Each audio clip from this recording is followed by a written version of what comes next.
அட்டமச்சனியின் நட்டங்கள் தவிர்க்க எங்கள் வலம்புரிநாதன் வலக்கை மேலே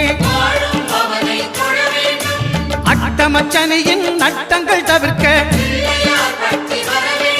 எங்கள் வலம்புரிநாதன் வலக்கை மேலே வாழ்ந்திட வைப்பதும் தாழ்ந்திட வைப்பதும் சனி பகவானின் செயல் அல்லவா. அந்த கணபதி கரத்தை கண்டவர் தமக்கு சனியின் பார்வை நலம் அல்லவா.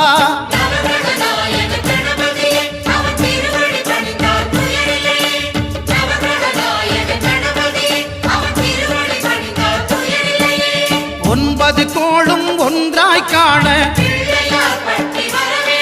அங்கு கற்பகம் என்னும் கடவுளின் மெய்யில்